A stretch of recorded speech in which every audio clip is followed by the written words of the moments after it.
Thank you guys all for being here. We really appreciate it. We're not used to being listened to be honest, so it's great to have so many people come out. Thank you and welcome friends and partner organizations. The Toronto Underhoused and Homeless Union and our allied organizations are gathered here to discuss a housing crisis taking place on the territories of many First Nations, including the Anishinaabe, Mississaugas of the Nisqually, Haudenosaunee, Wendat, and Chippewa peoples.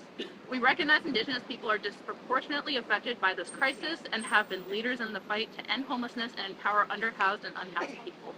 We stand with Indigenous people in their fight for land back.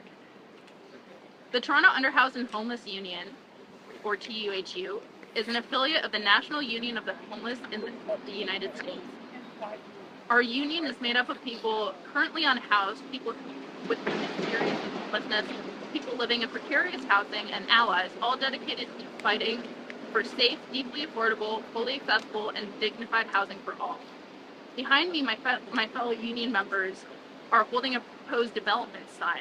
There are dozens of these signs within blocks of this park advertising so-called public consultations on proposed housing developments, as people sleep on heating vents just blocks away, as the city steals tents in neighboring parks trying to invisibilize us.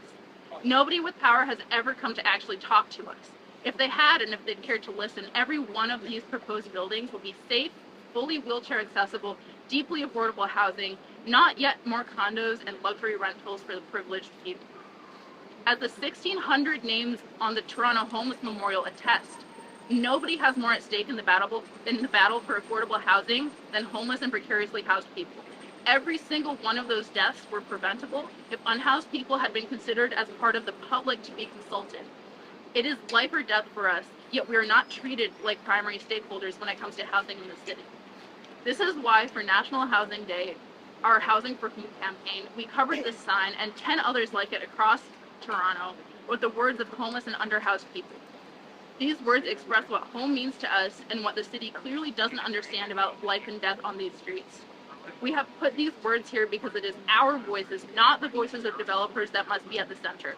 We are the ones who live and die by these decisions. We know what we need, we have voices, and we will be heard.